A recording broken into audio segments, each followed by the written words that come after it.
안녕하세요. 야구 역사 기록실입니다. 지난 영상에서는 KBO 리그를 대표하는 도루왕 슈퍼소닉 이대영 선수의 명예전당 통계를 살펴보았습니다. 이번 영상에서는 KBO 리그 최고의 가을 남자 천하무적 박정권 선수의 명예전당 통계를 살펴보겠습니다. 1981년 7월 21일에 태어난 박정권 선수는 전주고등학교를 졸업하여 2000년 2차 9라운드에서 SK 와이번스에 지명되었습니다. 하지만 그는 동국대학교 진학을 선택했고 대학교 졸업 후에 자신을 지명한 SK 와이번스에 입단하였습니다. 이후 은퇴하는 2019 시즌까지 오로지 SK 와이번스 유니폼만을 입고 활약했습니다. 커리어 초반 박정권 선수는 주전 자리를 잡지 못하고 있었는데요. 2008 시즌부터 본격적으로 주전 우익수와 1루수로 활약하기 시작했습니다. 부상으로 아쉽게 시즌을 조기에 마감했지만 다음 시즌부터 그는 9년 연속으로 두 자릿수 홈런을 기록하며 팀의 중심 타자로 활약했습니다. 하지만 100타점을 넘긴 시즌은 단 한 번뿐이었으며 3할 타율을 기록한 것도 두 번뿐이었습니다. 거기에 선구안이 그리 뛰어난 편은 아니어서 4할 출루는 단 한 번도 기록하지 못했습니다. 정규 시즌에는 평범했지만 포스트 시즌은 얘기가 달랐는데요. 2009 플레이오프 때는 4할 7푼 6리의 타율과 1.095라는 경이로운 장타율을 기록하며 팀의 공격을 이끌었습니다. 한국 시리즈 때 기록한 3할 9푼 3리의 타율과 0.643의 장타율이 평범해 보이는 성적입니다. 이에 그의 정규 시즌 타율은 2할 7푼 6리였습니다. 2011 준 플레이오프 때는 5할의 타율을 기록했지만 장타율은 0.667에 불과했는데요. 플레이오프에서만 홈런 3방을 몰아치며 0.810이라는 장타율을 기록했습니다. 아쉽게도 한국 시리즈에서는 부진했지만 그의 활약이 있었기에 SK 와이번스는 한국 시리즈에 진출할 수 있었습니다.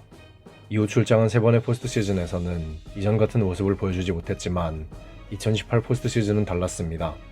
2018 시즌 그는 정규 시즌 때 겨우 14경기 출장에 그쳤는데요.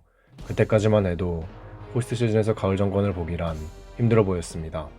하지만 그는 플레이오프와 한국 시리즈 엔트리에 모두 승선하였고 플레이오프 1차전 끝내기 투런 홈런과 한국 시리즈 1차전 역전 투런 홈런을 기록하며 팀이 8년 만에 한국 시리즈에서 우승하는데 큰 기여를 하였습니다. 괜히 봄, 여름, 정권, 겨울이라고 하는 것이 아니겠죠? 포스트 시즌에서는 이렇게 무서운 타자였지만 정규 시즌에서는 리그를 압도한 선수였다고 보긴 어렵기에 그의 통산 성적도 평범했습니다. 특급 타자의 기준점에서 절반만 넘겼다고 할 수 있을 정도의 누적 성적을 남겼습니다. 비율스탠 역시도 평범했는데요. 득점 생산력을 통해 그가 리그 평균의 타자였음을 확인할 수 있습니다. 정규 시즌에는 평범했기에 MVP나 골든글러브 수상 내역은 없으며 올스타전 출장은 한 번이 전부입니다. 우승 반지는 3개를 받았습니다. 2008 시즌에는 충분히 한국 시리즈 엔트리에 승선할 수 있었지만 아쉽게 부상으로 시즌을 마감하며 우승 반지를 하나 추가할 기회를 놓치고 말았습니다. 개인 기록 1위에 오른 적도 없습니다. 박정권 선수는 2016년에 사랑의 골든글러브를 수상했는데요. 그간 보여준 선행 덕에 그는 이상을 수상할 수 있었습니다. 가을 남자답게 그는 3년 연속으로 포스트 시즌에서 MVP를 수상했습니다. 만약 SK 와이번스가 2009 한국 시리즈에서 우승을 차지했다면 그는 2년 연속 한국 시리즈 MVP를 수상했을지도 모르는 일입니다. 2011 준 플레이오프 때도 충분히 MVP를 받을 법했지만 악마의 이루수 정근우 선수가 더 뛰어난 활약을 보이는 바람에 수상하지 못했습니다. 또 그는 유일하게 출장한 올스타전 때 홈런 레이스에서 우승하기도 했습니다.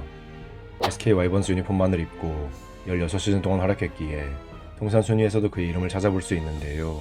가장 높은 순위는 3위에 오른 득점, 안타, 2루타, 루타였습니다.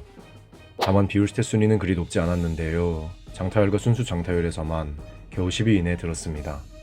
정규 시즌 통산 순위에는 들지 못했지만 포스트 시즌은 달랐는데요. 홈런과 타점에선 5위에 올랐으며 2루타에선 2위에 올랐습니다. 한국 시리즈 통산 순위에도 여러 부문에 이름을 올렸는데요. 여기서는 4위에 오른 희비의 순위가 가장 높습니다. 플레이오프 통산 홈런 순위에서는 1위에 올라 있는데요. 7홈런을 기록했다는 것이 그저 경이롭습니다. 그는 2009 포스트 시즌 때 무려 17타점을 기록했는데요. 이는 단일 포스트 시즌 타점 1위에 해당하는 기록입니다. 그리고 당연하게도 SK 와이번스, SSG 랜더스 포스트 시즌 통산 순위에서는 전 부분 5위 이내에 들었는데요. 이 중 2루타에서는 1위에 올랐습니다. 그보다 더 많은 홈런과 타점을 기록한 선수가 있길래 누군가 했는데 홈런 공장장 최정 선수였습니다. 그렇습니다. 가을에 박정권 선수를 넘는 SK 와이번스, SSG 랜더스 선수는 오직 최정 선수뿐입니다. 이 두 선수가 동시에 활동하던 시기 가을 야구에서 SK 와이번스를 상대한 투수들은 정말 답답했겠죠? 은퇴 후 박정권 선수는 SK 와이번스와 SSG 랜더스에서 지도자 생활을 했는데요. 그러다 잠시 해설위원으로 자리를 옮겼습니다. 그리고 올해부터는 SSG 랜더스의 2군 감독직에 오르며 현장에 복귀했습니다. 가장 잘 아는 팀으로 복귀한 만큼 2군에서 좋은 선수들을 육성해낼 것이라 생각합니다. 하나무적 박정권 선수의 명예전당 통계는 2024 시즌 종료 기준으로 다음과 같습니다. 리그 1위에 오른 적이 없어서 그레잉크에선 0점을 받았습니다. 리그에서 상위권에 오른 기간이 길지 않았기에 그레잉크에선 30점을 받으며 126위에 올랐습니다. 통산 성적은 평범했기에 명예전당 커리어 표준 테스트에선 22점을 기록하며 182에 자리했습니다. 정규 시즌에 보여준 임팩트가 적었고 수상 내역이 많지 않았기에 명예전당 모니터에선 27점을 기록하며 160위에 올랐습니다. 마지막으로 조스에선 21.31을 기록하며 1루수 중에서 19위에 올랐습니다. 포스트 시즌 때 강한 임팩트를 남긴 선수임은 확실하지만 박정권 선수가 명예전당에 입성하기는 어려워 보입니다. 대신 포스트 시즌 관련 순위표에서는 오랫동안 그의 이름을 만나볼 수 있을 것입니다. 또한 SK 와이번스, SSG 랜더스 팬들의 기억 속에도 계속 남아있을 것입니다. 이제 판단은 여러분께 맡기겠습니다. 박정권 선수는 명예전당에 입성할 수 있을까요? 여러분들의 의견을 댓글로 남겨주세요. 다음 주면 2025 시즌이 개막하는데요. 다음 영상에서는 개막에 앞서 2024 시즌까지의 성적에 따른 명예전당 통계 순위를 살펴보겠습니다. 야구 역사 기록실의 영상은 KBO 리그 경기가 없는 매주 월요일에 업로드됩니다. 감사합니다. 지금까지 야구 역사 기록실이었습니다.